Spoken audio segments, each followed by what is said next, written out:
Olá e bem-vindos! Hoje a gente vai mergulhar a fundo no manual de estratégias que as grandes corporações usam para operar. Bem, nos bastidores.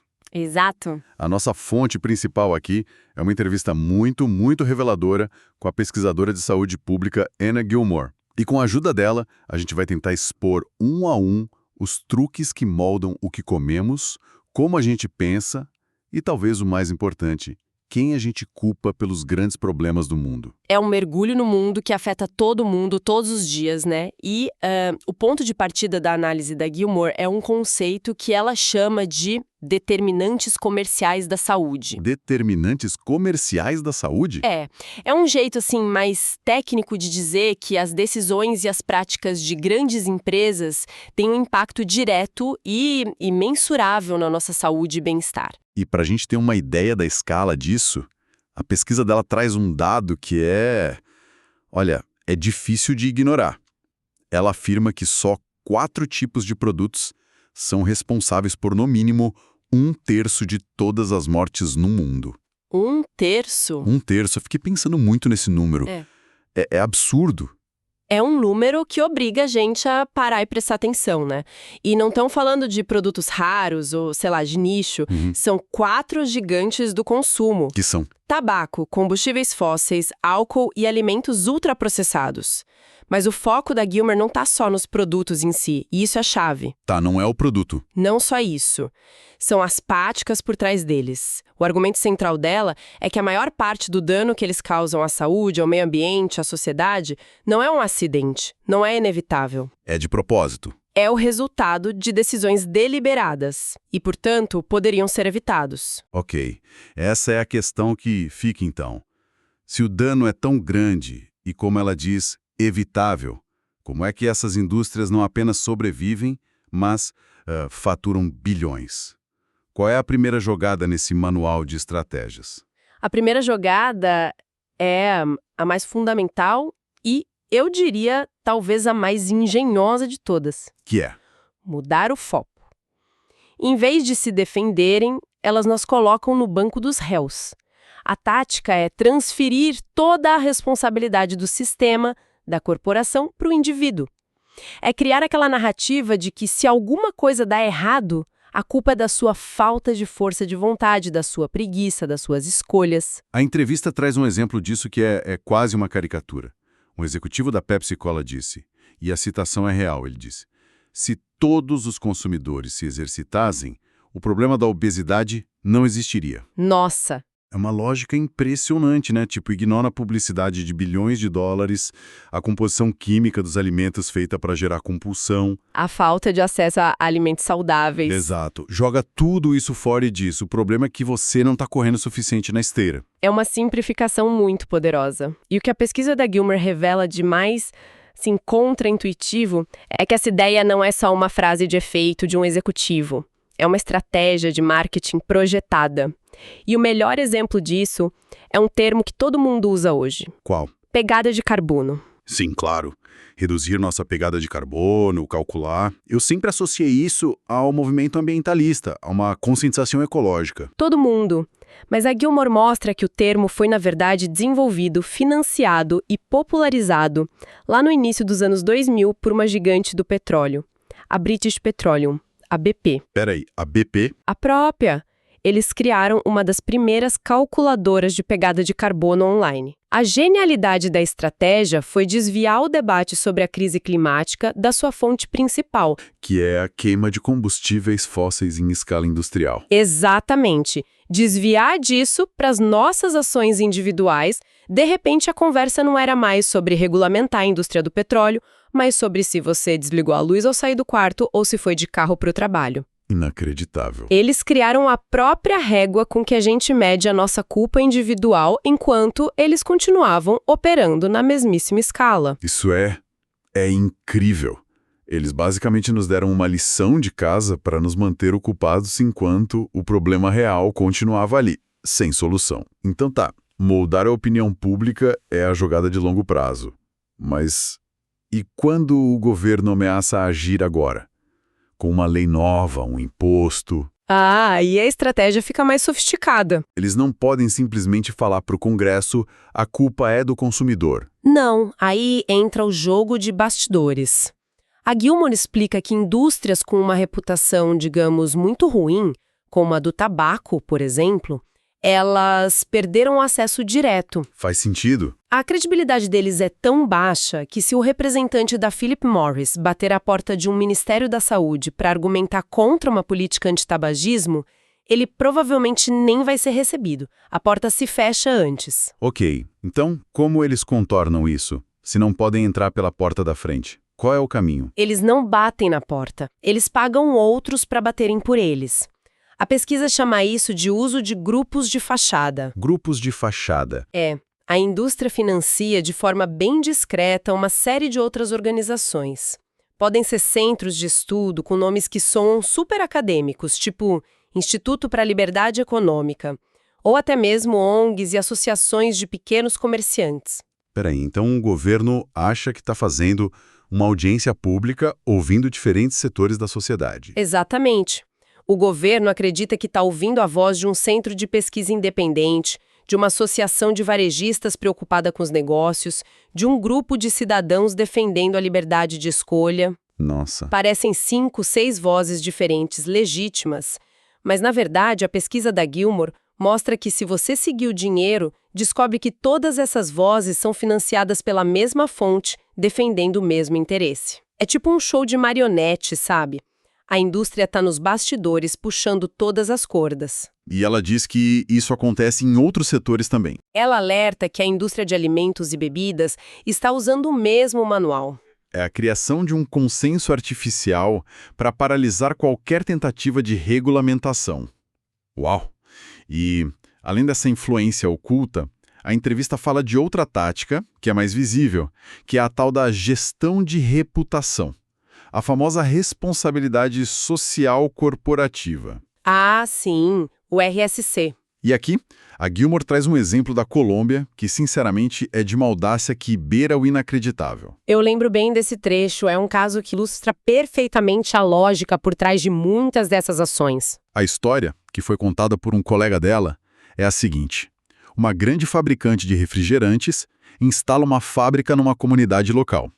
Para produzir a bebida, a fábrica começa a consumir uma quantidade enorme de água potável da região. Deixando a população com acesso limitado. Exato. As pessoas ficam com sede. E o que elas têm disponível para comprar em todo lugar, de forma barata? O refrigerante da empresa. O próprio refrigerante. Eles criam um problema, a sede, e depois vendem a solução mais acessível, que é o produto deles. Um ciclo perfeito. Mas a parte genial, do ponto de vista cínico da estratégia, vem agora. Depois de criar essa crise hídrica, a mesmíssima empresa lança uma campanha de responsabilidade social. Ah, não. Sim. Eles aparecem na comunidade, doam umas caixas de água engarrafada, tiram uma foto com as crianças, publicam um belo relatório de sustentabilidade e, com isso, ganham prêmios, a simpatia do governo local, da mídia. E essa imagem de cidadã corporativa exemplar serve como escudo protetor, né? Exatamente.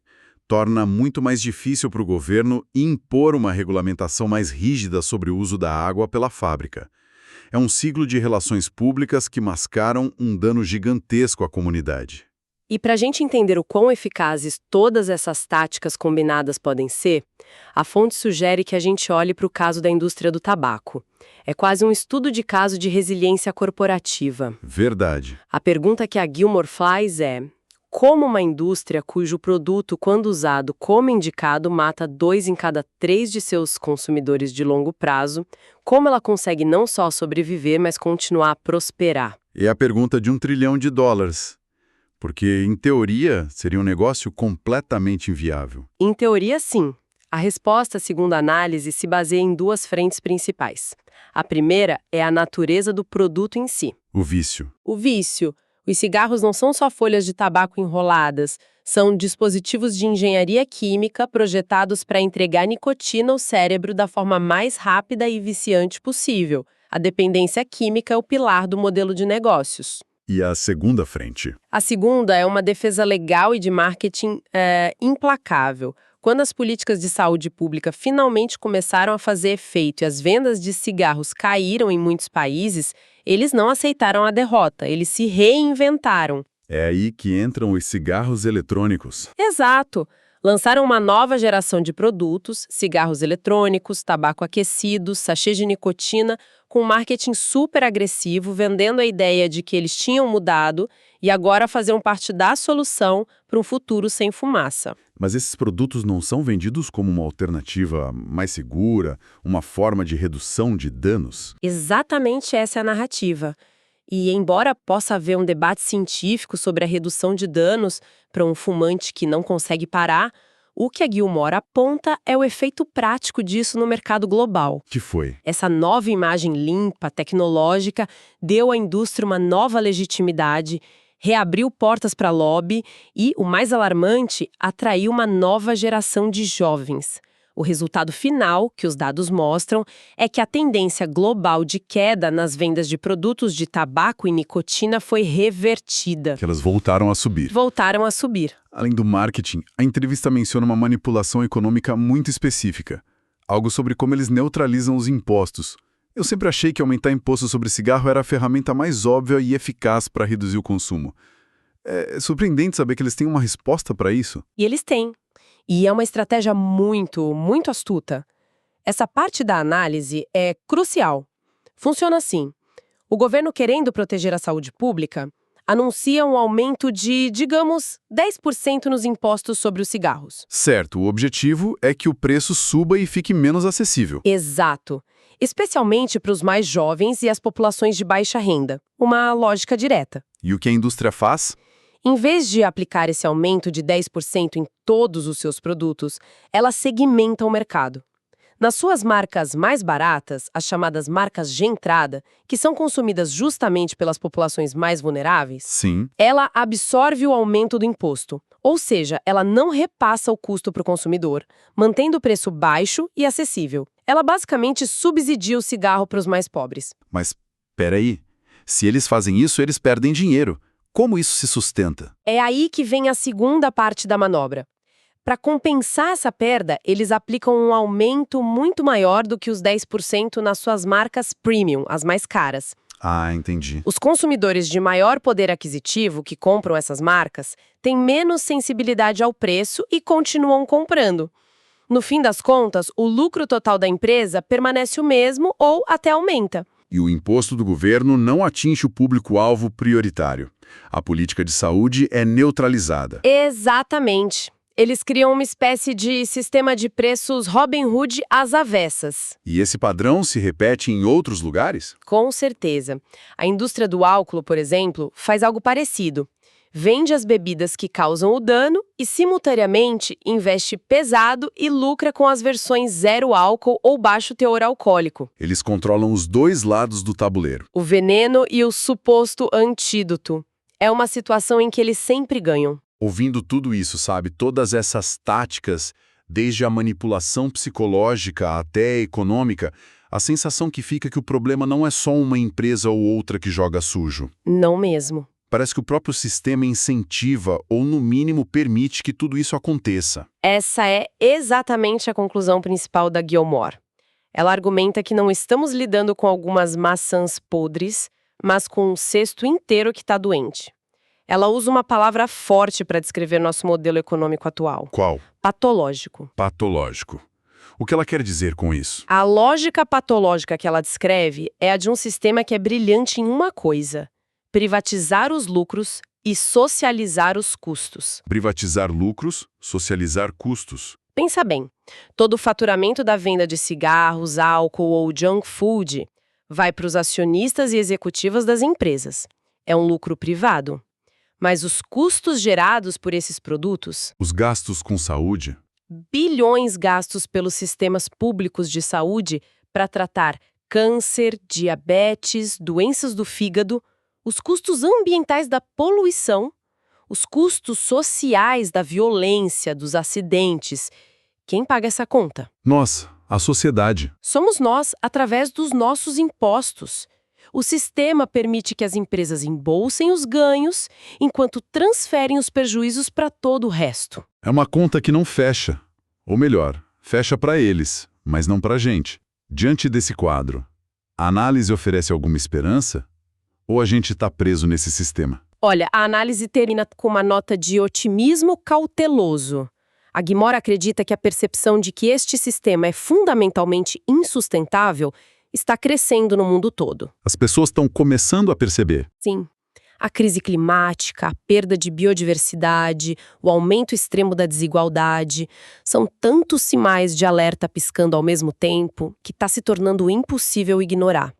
A conta está chegando para todo mundo. E onde estariam as soluções? As soluções, segundo ela, começam com os governos assumindo seu papel regulador de forma muito mais assertiva.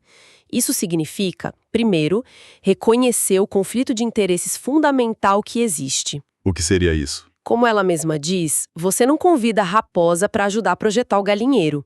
Se uma política pública visa reduzir o consumo de açúcar, a indústria de refrigerantes não deveria estar sentada na mesa ajudando a escrevê-la. Faz todo sentido. E num nível mais profundo, ela sugere que a gente precisa repensar as regras do nosso modelo econômico para que o objetivo principal não seja só a maximização do lucro a qualquer custo, mas sim o bem-estar público e a saúde do planeta. Para resumir a nossa conversa, então, a gente partiu de um dado chocante de que apenas 4 grupos de produtos estão ligados a 1/3 das mortes globais. Isso.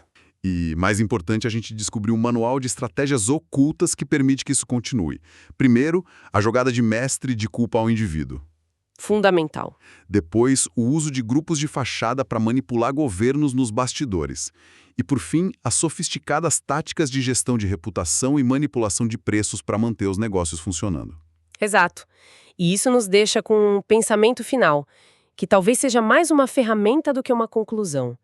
A pesquisa que a gente viu hoje mostrou em detalhes como as corporações podem moldar nossas crenças para nos fazer sentir responsáveis por problemas que são, em grande parte, sistêmicos. Certo. Então, da próxima vez que a gente se deparar com uma solução que parece simples demais para um problema gigantesco como a crise climática ou a obesidade, algo na linha de é só você reduzir sua pegada de carbono ou é só ter mais força de vontade de comer menos, talvez valha a pena fazer uma pergunta simples, mas poderosa.